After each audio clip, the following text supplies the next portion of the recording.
Hujambo na karibu tena mtazamaji wa The World News katika kipindi hiki cha ulimwengu wa siasa. Mimi ni Adam Hussein. Kiongozi mkuu wa serikali ya mapinduzi ya Iran Ayatollah Ali Khamenei amemshutumu rais wa Marekani Donald Trump na waziri mkuu wa Israel Benjamin Netanyahu kwa vifo vilivyotokea nchini Iran. Kiongozi huyo wa Jamhuri ya Kiislamu ya Iran amesema mamlaka nchini humo ililazimika kutumia nguvu za watu wanaochochea ghasia, huku akimshutumu rais Donald Trump pamoja na waziri mkuu Benjamin Netanyahu wa Israel kwa vifo vilivyotokea baada ya ukandamizaji wa wimbi la maandamano dhidi ya utawala wa nchi hiyo. Hata hivyo, mipango ya viongozi hao kwa mujibu wa Khamenei ni kwamba walikuwa na mpango wa kutengeneza mazingira ya kuondoa utawala nchini humo, lakini utawala huo ulitumia nguvu kwa ajili ya mapambano na waandamanaji waliokuwa wamelipwa na serikali hizo mbili za Israel pamoja na Marekani. Khamenei ameongeza kwa kusema kwamba hawana nia ya kuitumbukiza nchi vitani, lakini hawatoacha kushughulikia wahalifu wa ndani.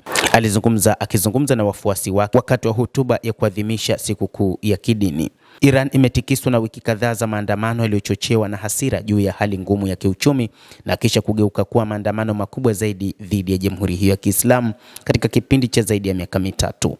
Mamlaka za Iran zimelaumu Marekani kwa maandamano hayo makubwa ambayo wameyataja kuwa ni ghasia za operesheni za kigaidi. Kiongozi huyo mkuu wa Iran kwa mara ya kwanza amekiri hadharani kwamba maelfu ya watu waliuawa, baadhi yao kwa njia isiyokuwa ya kibinadamu na ya kikatili wakati wa maandamano hivi karibuni. Kwa mujibu wa shirika la Iran Human Rights Activist News Agency HRANA lenye makao yake Marekani, udhibiti wa maandamano hayo ulisababisha vifo vya watu 390. Machafuko hayo yalianza tarehe 28 Desemba kutokana na hali ngumu ya uchumi, lakini mamlaka za kiserikali zililazimika kufanya kila namna ili kuhakikisha maandamano hayo yanazimwa. Ayatollah Ali Khamenei amesema kwamba katika machafuko hayo ni Israel ambayo imechochea maandamano hayo, lakini pia na rais wa Marekani Donald Trump ambaye amekuwa akihimiza waandamanaji waliokuwa wakipinga serikali ya Iran waendelee kuandamana, akimaanisha kwamba hii itakuwa ni sehemu ya kuondoa utawala wa Iran. Hata hivyo, rais wa Marekani alitishia kwamba huenda akaingilia kijeshi nchini Iran ikiwa mauaji yatazidi kuongezeka. Tangu wakati huo, waandamanaji wakageukia kuwa na wito wa kumaliza utawala wa kiongozi mkuu wa Iran.